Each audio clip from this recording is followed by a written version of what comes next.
I had just stepped off the plane, still in uniform, my boots dusty from deployment and my mind filled with nothing but the thought of home. After months overseas serving my country, all I wanted was a quiet return, maybe a long shower, a hot meal, and the comfort of my own bed. But instead, I came home to sirens. Within minutes of pulling into my driveway, 2 squad cars rolled up, lights flashing, and a woman from the HOA stormed toward me, yelling like I was some kind of criminal.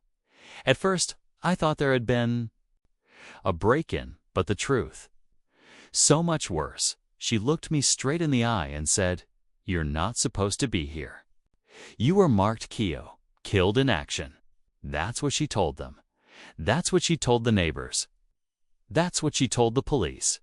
And worst of all, that's what she used to justify selling off everything I owned.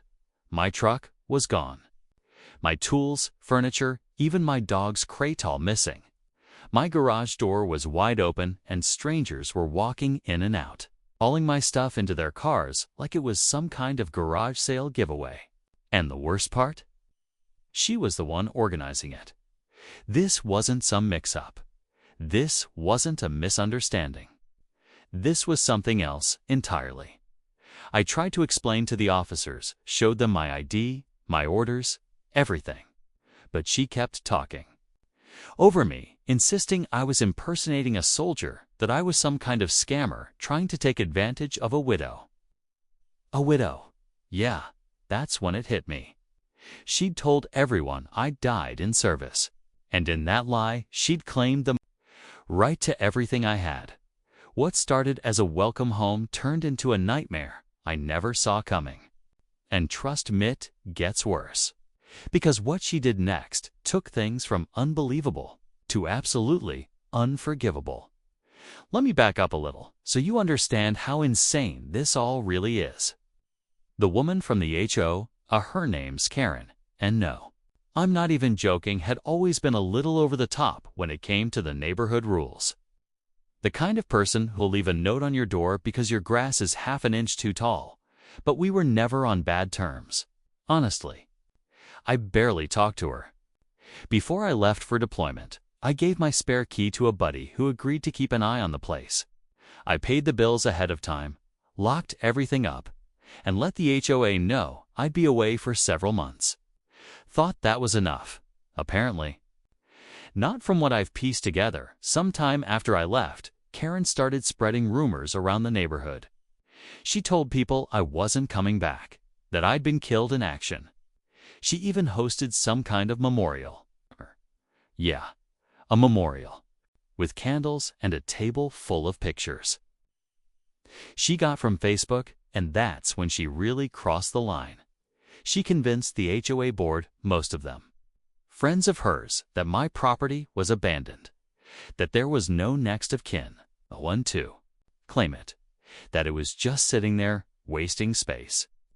So she filed a community possession claim, or something along those lines.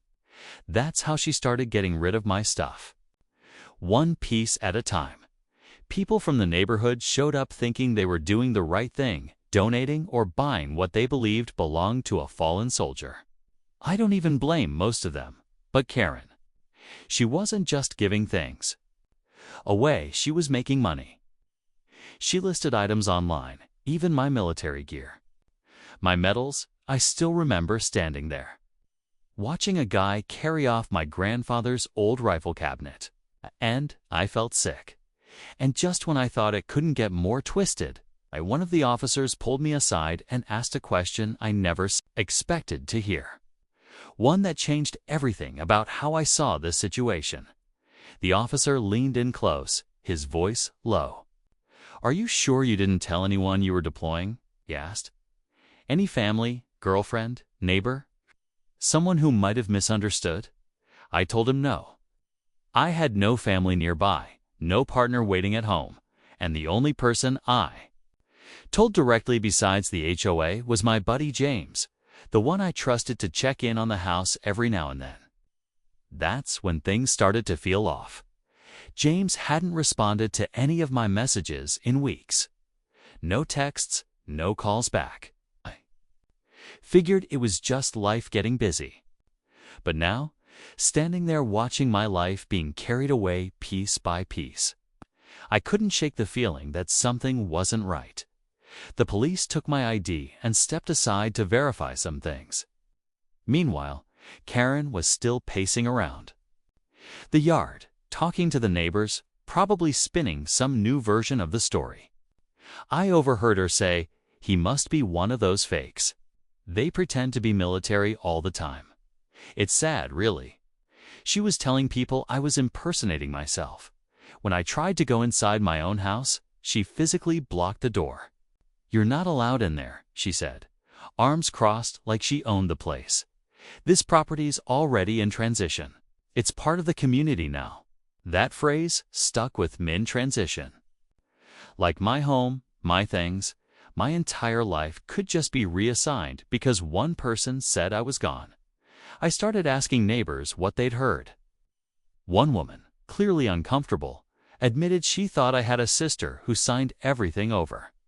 "I don't have a sister." Another guy told me Karen mentioned I'd left no will, no plan, and that the association had to step in. And that's when it hit me. Someone forged paperwork. It wasn't just rumors.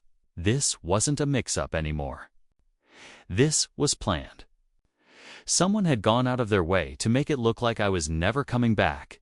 Now, my name, my identity, my home were all caught in something way bigger than just an HOA overreach. I couldn't sleep that night. I parked at a friend's place down the road since I wasn't even allowed to enter my own home. Every time I closed my eyes, all I could see were strangers picking through my belongings like it was some estate sale. I kept thinking about the look in Karen's eyes, cold, confident, like she knew exactly what she was doing and believed she could get away with it. First thing the next morning, I went straight to the county records office. I needed proof, something official to show I was still legally the owner of my home. That's when it got even darker. The clerk pulled up the file and paused.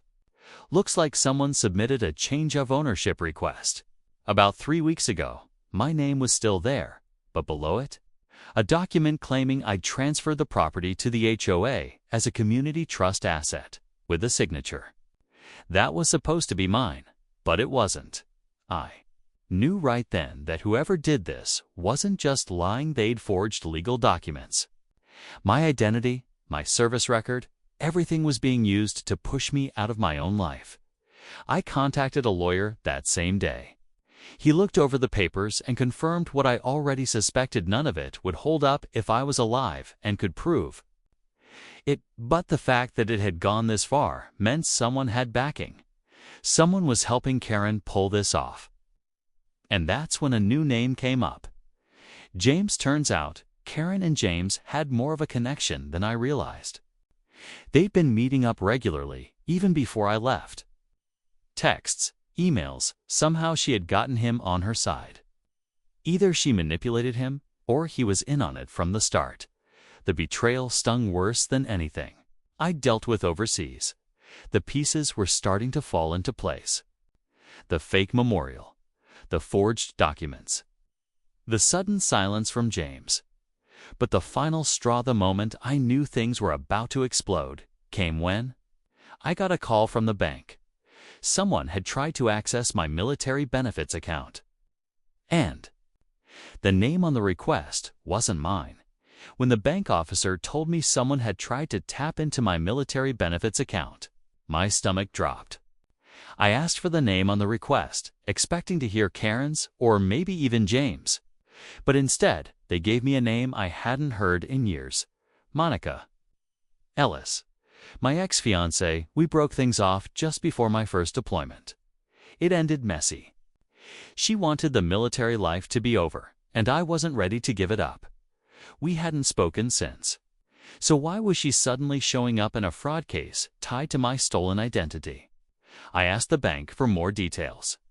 They couldn't share much. But they confirmed the access request included a copy of a death certificate. My death certificate. That's when I knew this went deeper than just Karen and an overzealous HOA. Someone had submitted an official death certificate with my name, service number, and even a cause of death, combat-related injuries. They were trying to claim death benefits, not just my house, not just my stuff. They wanted the money that came with losing a soldier. I rushed back to my lawyer and showed him everything: bank logs, emails, the forged documents from the HOA. We were piecing together a twisted web that now involved not just property fraud, but identity theft, forged government records, and possible benefit fraud. And there was still one question I couldn't answer: how did they get a death certificate? That's not something you just print off the internet. Someone, somewhere in the system, helped them file it. I started thinking about who had access to that kind of information. VA offices, base admin, people I trusted. Was someone on the inside involved? Meanwhile, Karen was still going full steam ahead with the sale of my belongings. My lawyer filed a cease and desist, but she just ignored it, claiming the matter was closed. The police were dragging their feet, and I started wondering if someone in the department was connected. And just when I thought it couldn't go any further, plain white envelope showed up at my friend's house, no return address, just my name scrawled across the front. Inside was a single photo. It was me, in uniform. Walking off the plane, someone was watching me. I held the photo in my hands, heart pounding. It had been taken the moment I stepped off the plane. Same uniform, same duffel bag, even the same stunned expression.